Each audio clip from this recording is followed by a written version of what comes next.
So Ezra had these four proteges who got the Nobel Prize when I met him, and he really jumped on me and started whipping me into shape. And he assigned me to go to the Library of Congress and see what I could find out about the Federal Reserve System. Well, I really had a knack for research, and I found out the entire history of the Federal Reserve System, which is the greatest swindle ever known in history, where a group of private bankers conspired criminally to take over the money and credit of the United States, which they did in 1913, and they passed the Federal Reserve Plan through the Democratic Party in Washington, D.C., and it became a law of Congress. And this law handed over to this private bank all of the money and credit of the United States, which was a pretty good day's work. And they've kept it ever since, because they set it up as a monopoly so that the stock of the Federal Reserve banks could never be traded publicly. It could only be handed down in a family, or if a corporation bought the bank that owned it, they became possessors of the stock. You've never been able to buy, since 1914, you've not been able to buy a share of Federal Reserve Bank stock on the market anywhere. And that is monopoly. That's what they have. It's a monopoly. You see, they're totally insulated against anyone buying control of the Federal Reserve System. And John D. Rockefeller was one of the biggest holders, and he had his stock placed under the Rockefeller Foundation, so it can never be bought or sold. So it's secure forever. And the other people who bought control in 1914, they were the Schiff family and the Warburg family. And of course, they still have their own family fortunes, and they have a controlling interest in Federal Reserve Bank stock in various Federal Reserve banks. It's not all in one Federal Reserve Bank, it's in a number of Federal Reserve banks. And I think most of the holders of Federal Reserve Bank have at least stock in at least 5 of the Federal Reserve banks. What are the consequences of having the Federal Reserve control the monetary system of the United States? Well, the consequences are very important, and they're never discussed by any economist in the United States. The Federal Reserve Bank is a central bank. And a central bank, this is not taught in any economics class in the United States or in the world. A central bank is a bank of issue, which has the right to print all the money it wants. That's what a bank of issue means. You can print all the money you want. There's no control over it whatsoever. And right now, the Federal Reserve Bank is printing trillions of dollars, which are almost worthless, and they're looking for hyperinflation, actually, because it'll be a repeat of 1924 in Germany. But I think they've taken some precautions. It probably won't happen, because they've been through all that. They know exactly what will happen. And in hyperinflation, the money becomes worthless to the point where you have to have a wheelbarrow full of currency, paper currency, to buy a loaf of bread, which is normally worth 18 cents at that time. So they don't want to go through that again, so they're taking care of that. But the Federal Reserve has printed so much of this paper fiat currency, debt money, that it's overloaded the world. China and Japan have trillions of dollars of our so-called national debt, which is our currency. And of course they know that when it goes, it goes. When a currency becomes worthless, and nothing's more worthless than currency becomes worthless. So they're staving off the inevitable by hedging and doing what they can.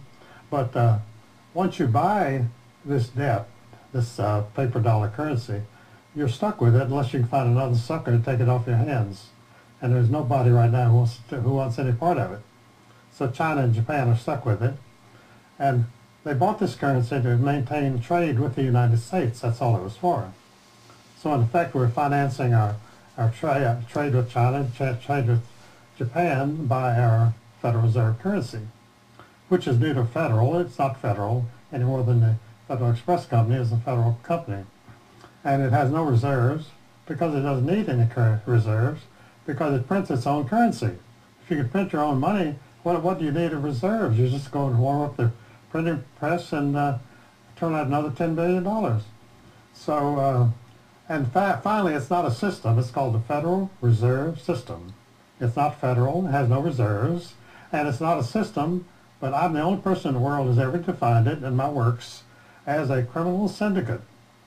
And that's what it is. It's a criminal syndicate, just like the mafia, which is one of its subsidiaries, and the CIA and all the criminal syndicates work out of the Federal Reserve System. Because that's what a Federal Reserve System is. A central bank is a group of bankers which have total control of a nation's economy. And they print their own money, print as much as they want to, and it eventually becomes worthless and through speculation. See, a central bank is set up for speculation. The Federal Reserve System was set up solely for speculation, and its author, Paul Warburg, who was a partner of Kuhn Loeb Company in New York, which, by the way, financed the Communist Revolution, financed the Hitler Revolution, and financed the Japanese entry into World War II. So I defined in my work that a central bank's principal role is for war finance, because war finance is the most profitable enterprise you can get into. And so if you're a banker, you're looking for the best investment you can make, which is a war. For instance, the Iraq War. Now, when they set up the Iraq War, Halliburton and Company, which is the oil production company, or an oil equipment company actually, but it finances the big oil explorations. And they found out that, oil companies found out that a war is the most profitable investment you can have. During World War I, Rockefeller, out of his patriotic goodwill, upped the price of oil 5 times to the U.S. government. That's how we won the war. And that's how he became, he was already the richest man in the world. And the richest man in the world wants to become the richest man in the universe, which is your next step, and apparently he made that. So that's what it comes. People wonder why a billionaire wants more money. Now, H.L. Hunt's sons, 4 sons, each one of them started off life at 21 with $1 billion at that time. And as you can imagine, they haven't thrown it away. So they were, on paper, they're worth about $2 billion apiece at the present time. But who knows what their holdings are. How is the Federal Reserve set up? Well, it was set up as 12 districts. See, we had 48 states in the United States at that time, so you would think that the logical way would be to set up a Federal Reserve Bank in each state and have the 48 Federal Reserve banks. But instead, they carved the United States into 12 districts of their own, which they called Federal Reserve districts. And these 12 Federal Reserve districts are actually the government of the United States. They override the states and they override the federal government. And not many people know that. They don't know that this is the Federal Reserve System of the United States, the Federal Reserve districts. Why didn't the American people rise up or say something about it? They didn't say anything about it because it was a hidden conspiracy. Now I'm always called a conspiratologist, and people say I see conspiracies everywhere. But as I told a reporter for the Dallas Morning News a couple years ago in a front page story, I said I've never had to invent a conspiracy in my life. There are more conspiracies than I can possibly write about. So it's not a question of seeing conspiracies under every bed. It's a question of seeing conspiracies in every commercial activity and every political activity that goes on in this country. Because they always have a hidden agenda, which means that the conspirators have to keep their identities concealed, and it's always criminal in nature because they always have some criminal objective to attain by operating this conspiracy.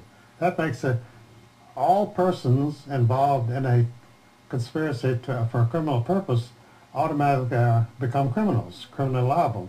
And that is the case of everybody who has anything to do with the Federal Reserve System. They're criminally liable for participating in a criminal conspiracy. And there's no other definition that you can make